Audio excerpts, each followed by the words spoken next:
파란 밑줄 시각입니다. 녹이 낀 구리 거울 속에 거울의 동그라미. 거울이 바로 시적 대상입니다. 우리가 알아야 될 게 있어. 시에서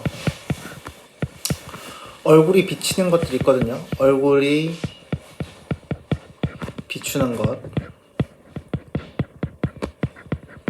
그래서 흔히 말하는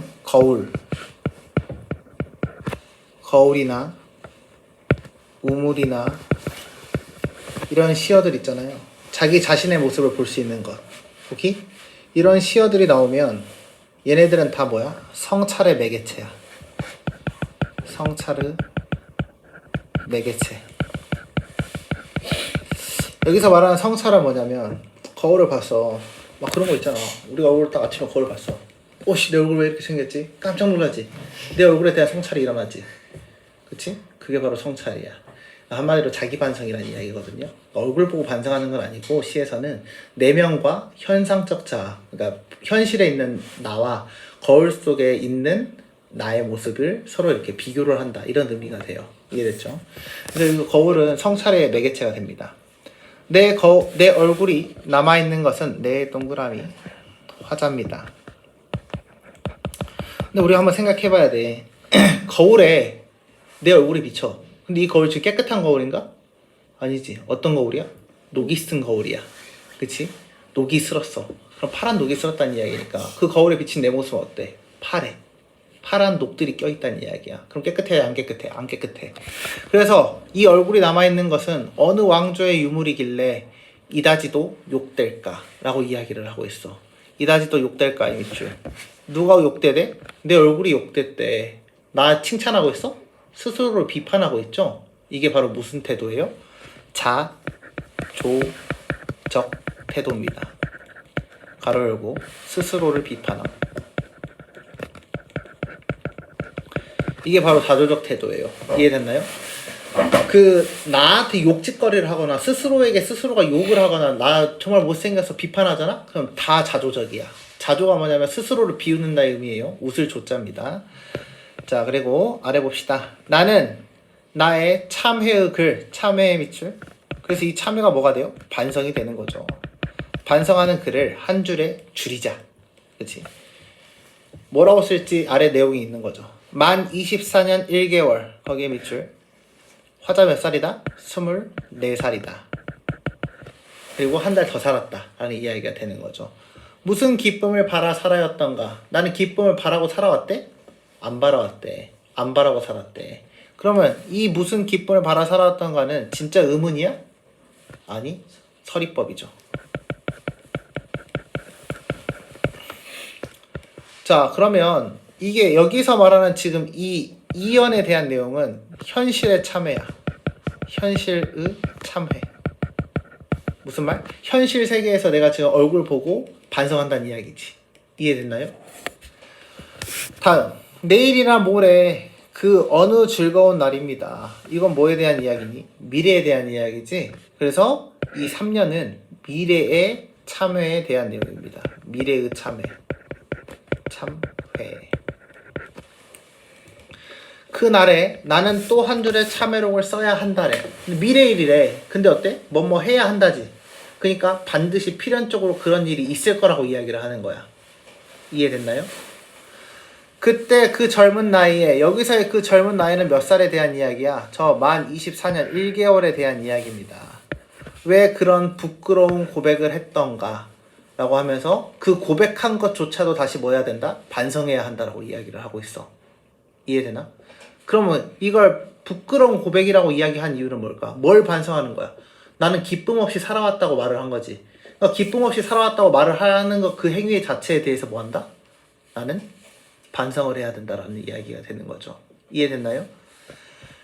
그러면 이제 우리가 윤동주 시의 기본적인 이 플롯을 살펴보자면, 그래서 플롯은 이제 전체적인 내용의 형식입니다. 그거에 대한 이야기를 한번 살펴보자면, 윤동주 시인은 어느 시대 사람이야? 일제강점기 시대 사람이야. 그치? 일제강점기 시대 사람이면서 윤동주의 시에서 가장 많이 드러나는 정서가 뭐예요? 성찰적 정서예요. 자기 반성적 정서라는 이야기지. 뭘 반성했을까? 뭘 반성했을까? 일제강점기에 독립운동을 했어야 돼. 본인은 알고 있어. 그 독립운동을 해야 된다는 걸. 근데 열심히 했어, 안 했어? 안 했어. 소극적 태도로 대응을 했단 말이에요. 그래서 여기서 말하는 이 부끄러운 고백은 뭐에 대한 이야기냐면 적극적이지 못한, 항일운동에 적극적이지 못한 스스로를 반성하는 중인 거야. 납득이 되나요? 그렇게 해석을 할 수 있다는 거죠. 그래서 반성을 했으니까 이제 뭘 해야 돼? 뭔가 실천에 옮겨봐야겠지. 그렇지? 그래서 화자는 뭐라고 해요? 밤이면 밤마다 거기에 매일이라고 적어주시고요. 나의 거울을, 어떤 거울? 구리 낀 이 녹슨 거울을 손바닥으로 발바닥으로 닦아보자. 닦아보자의 밑줄. 난 뭐 하겠대? 닦을 거래. 그럼 이 닦는 행위가 바로 뭐야? 성찰의 행위가 되는 거죠. 왜? 닦으면 구리 거울이 깨끗해져서 욕된 나의 얼굴이 이제 지워질 것이기 때문인 거지. 납득이 되나요? 오케이. 그러면 어느 운석 밑으로 홀로 걸어가는 슬픈 사람의 뒷모양이 거울 속에 나타나온다야. 거기에 운석 밑으로 홀로 걸어가는 애 밑줄. 나 적극적이지 못했어. 슬퍼했어. 그럼 내가 만약에 이 성찰을 마무리하면 어떻게 될 거래? 운석 밑으로 홀로 걸어간대. 운석 밑으로 들어가는 사람은 어떻게 돼? 죽지. 그래서 뭐예요? 자기 희생적 태도가 나타나는 거예요. 이해됐나요? 내가 이 성찰을 마무리하게 되면은 나를 희생해서라도 조국의 광복을 위해서 노력하는 사람의 모습이 나올 것이다 라고 이야기를 하고 있는 거야. 이해됐죠? 그래서 여기서 말하는 운석 밑으로 홀로 걸어가는 에서 자기 희생이라고 적어주시면 되겠어요. 자, 그래서 이거 시대적 배경은 뭐였다? 일제강점기에 대한 내용이었다 라고 보시면 되겠고요. 그 다음 희미한 옛사랑의 그림자 김광규 시인 봅시다. 이 김광규 시인의 봐봐, 4.19가 나던 해 세밋이라고 되어 있죠. 4.19의 밑줄 바로 뭐야? 시대적 배경이 대놓고 드러나 있어. 4.19가 뭔지 알지? 4.19 혁명, 민주화 운동에 대한 이야기입니다. 세밋 우리는 오후 5시에 만나 우리의 동그라미. 화자가 드러났네요. 반갑게 악수를 나누고 불도 없이 차가운 밑줄 촉각이죠. 방에 앉아 하얀 입김을 뽑으며 하얀의 밑줄 시각입니다. 열띤 토론을 벌였다. 과거에 대한 이야기입니다. 거기에 밑줄 과거. 어리석게도 우리는 무엇인가를, 정치와는 전혀 관계없는 무엇인가를 뭐하고 있어? 문장 구조의 반복이죠. 그치? 근데 어떻게 반복되고 있어? 나란히. 문장 구조의 나란한 반복. 무슨 반복? 이거 무슨 법? 그치, 대구법입니다. 위에서 살리라 믿었던 것이다 라고 이야기하고 있어요. 그러면 정치와 상관없는 무엇인가를 위에서 살 거라고 우리는 믿었어. 이게 토론의 주제였던 거지. 그치? 그래서 우리는 뭐야? 정치가 아니라 순수하게 우리의 삶을 위해서 토론을 벌였다는 이야기야. 이해됐죠? 결론 없는 모임을 끝낸 밤. 결론이 났어? 안 났어? 안 났어. 해화동 로터리. 해화동의 밑줄 뭐예요? 실제 지명입니다. 지금으로 말하면 대학로죠. 그쵸? 이 지명인데 이 지명의 사용의 효과는 뭐라고? 생동감, 사실감, 이 두 가지를 주는 것이다 라고 보시면 되겠어요. 이해됐죠? 해화동 로터리에서 대포를 마시며, 대포는 뭐예요? 술입니다. 술을 마시며 사랑과 아르바이트와 병역 문제 때문에 우리는 때묻지 않은 고민을 했고, 아무도 귀 기울이지 않는 노래를, 누구도 흉내낼 수 없는 노래를 저마다 목청껏 불렀다. 그래서 우리는 뭐였다? 우리는 때묻지 않은 고민. 정치가 바로 때묻었다고 이야기를 하는 거고, 정치 외적 고민을 때묻지 않은 고민이라고 이야기를 하고 있어. 그래서 우리는 그때는 뭘 했었다? 우리의 순수한 자유를 위해서 노래를 했었다 라는 이야기가 되는 거죠. 돈을 받지 않고 부르는 노래는 돈을 받지 않았다 밑줄. 이건 뭐랑 연동돼? 때묻지 않은 거랑 연관이 되는 거죠. 이해됐나요? 겨울밤 하늘로 올라가 별똥별이 되어 떨어져 버렸다 라고 이야기를 하고 있습니다. 겨울밤 별똥별이 돼서 떨어졌대요. 맞아볼까요? 그로부터 18년 오랜만에 18년 밑줄 뭐야? 세월의 흐름이야.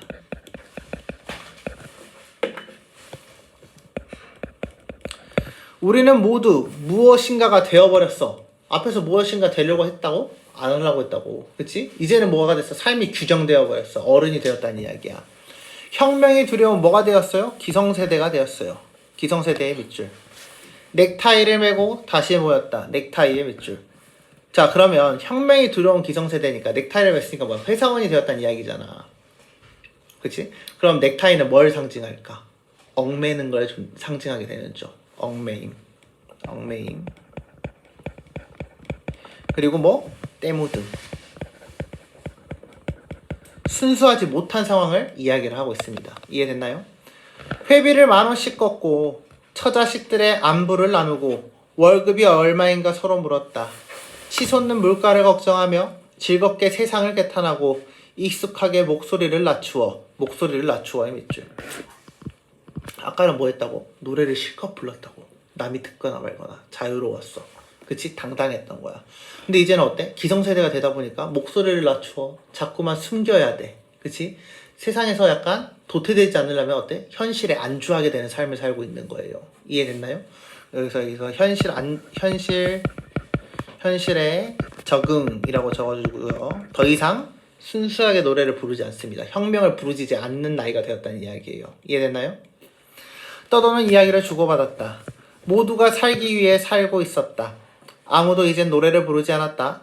적지 않은 술과 비싼 안기주를 남긴 채 우리는 달라진 전화번호를 적고 헤어졌다. 달라진 전화번호의 밑줄. 그럼 이 전화번호는 뭘 상징해? 마찬가지. 달라져버린 우리의 현실에 대한 이야기가 되는 거죠. 이해됐나요? 달라진 현실에 대한 이야기입니다.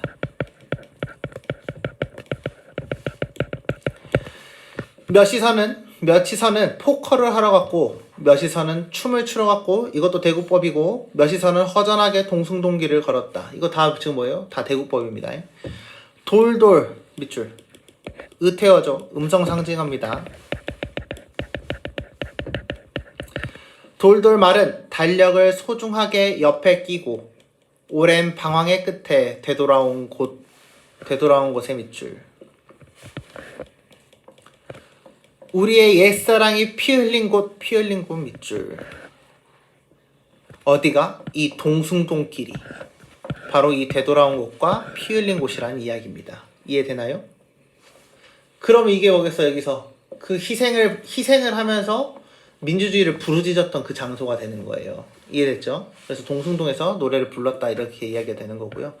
낯선 건물들이 수상하게 늘어섰고 플라타너스 가로수들은 여전히 제자리에 서서 아직도 남아있는 몇 개의 마른 잎을 흔들며 우리의 고개를 떨구게 했다. 봐봐. 우리가 고전 시가에서도 뭐였어? 자연은 그대로인데 나만 변했다. 이런 내용이었지. 여기서도 어때? 낯선 건물들은 수상하게 들어섰어. 그치? 시대가 변했어. 그치만 몇 개야? 플라타너스의 가로수들은 여전히 제자리에 서 있지. 그럼 얘네들은 우리가 피 흘렸던 그 장면을 봤어 안 봤어? 봤던 애들인 거야.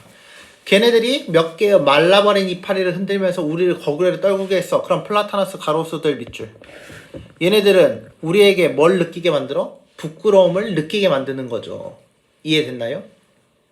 그럼 얘는 뭐야? 객관적 상관물이 되는 거야. 이해돼서? 저 나무를 보고 우리가 부끄러움을 느꼈기 때문입니다. 객관적 상관물. 우리의 고개를 떨구게 했다. 부끄럽지 않은가? 부끄럽지 않은가? 바람의 속삭임 밑줄. 뭐야? 의인법이죠. 귓전으로 흘리며 우리는 짐짓 중년기의 건강을 이야기했고 또 한 발짝 깊숙이 늪으로 발을 옮겼다 라고 이야기를 하고 있습니다. 그러면 여기서 중년의 건강 이야기를 했다는 건 뭐야? 지금은 내 안위가 더 중요하다라는 이야기가 되는 거예요. 그러니까 이런 거지. 옛날에 혁명을 주도했던 세력들이 나이가 들어감에 따라서 현실에 치우쳐져서 살고 있다. 이런 거를 부끄럽다라고 여기면서 이야기를 하고 있어요. 이해됐나요? 근데 중요한 건 뭐야? 이걸 극복했어? 극복 못했어. 이해됐나요? 그냥 받아들이고 있어요. 이해됐죠? 1번부터 봅시다. 가와나의 공통점으로 적절한 것은 명사형으로 시행을 종결했다. 명사로 끝나는 거 있어요? 없죠. 1번은 틀렸습니다. 공간의 이동을 바탕으로 정서의 변화 있어요? 가에 있어 없어? 가에는 없어. 나에는 있어 없어? 있어. 해화동 뭐 동숭동으로 옮겼다 뭐 어디로 갔다 막 이런 이야기 있지? 대포 막 술 먹고. 그래서 이건 가에가 없습니다. 권유하는 어조를 통해 삶의 태야 판단. 권유는 뭐야? 뭐뭐 하자야. 그치? 어디에 있어? 가에만 있어. 나에는 없죠? 그래서 3번도 틀렸다. 의문형 종결하면서 화자의 방선적 태도를 부각하고 있다. 뭐하고 있어? 부끄럽지 않은가? 있었지? 의문형이지? 그리고 앞에서도 왜 이자지도 욕될까? 라고 물어봤죠. 의문형이죠. 그래서 답은 4번이 되겠습니다. 계절감을 통하여 드러내는 소재를 통해 시의 분위기와 주제를 밀착시키고 있다. 뭐 꺼지고요. 어림없죠. 그 다음에 2번 봅시다. 가에서 화자가 거울을 보고 참여하는 행위를 중심으로 현재, 과거 혹은 미래의 시간과 교차되면서 다양한 의미가 생성되고 있다. 화자는 거울을 통해 자신의 모습을 성찰하는데 파란 녹이 낀 구리거울을 왕조의 유물로 표현한 것은 이러한 성찰이 역사적 차원에서 이루어진 것이다. 그래서 조선 왕조에 대한 이야기다라고도 볼 수 있겠죠. 그래서 1번은 맞는 말이고요. 화자는 거울에 비친 자신의 모습을 이다지도 욕된 것으로 인식하고 부끄러움을 현재의 참여를 통해 감명이란 단어의 비출. 명확하게, 잘 보이게 라는 이야기입니다. 그래서 맞는 말이 되겠습니다. 화자가 다시 쓰게 될 한 줄의 참여록은 현실에 안주하며 미래를 낙관적으로 전망해왔던 자신에 대한 반성? 아니, 뭐에 대한 이야기야? 내가 적극적으로 하지 못했던 자세에 대한 반성이죠. 답은 3번이 되겠어요.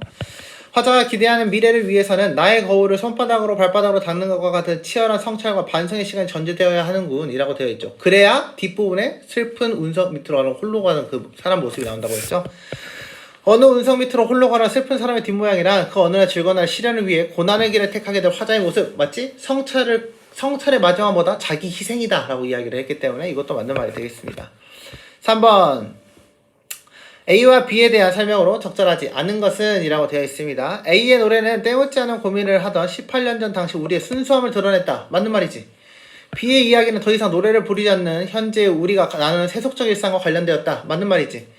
A의 노래가 저마다 목청껏 부르던 것이었던 것에 반해 B의 이야기는 그 내용이 익숙하게 노래를 주고받을 수밖에 없는 것으로 인식되고 있다 라고 이야기를 하고 있지. 맞는 말이죠. 그 다음에 A의 노래가 돈을 받지 않고 부르는 것으로 제시되는 것과 달리 B에서는 우리가 나누는 대화는 월급, 물가와 연결되어 물질적인 것의 비중이 커졌다. 맞는 말이죠. 오케이? 그 다음에 별똥별이 되어 떨어지는 노래는 B에서 즐겁게 세상을 개탄하는 대화로 이루어지면서 부정적 현실을 변화시키고 했던 과거의 태도가 현재까지 지속되었다? 아니, 아까 뭐라고? 부끄럽다고 이야기를 했지? 그러니까 지속되지 못했다라고 봐야 된다는 거죠. 이해됐나요? 템이 이해됐어?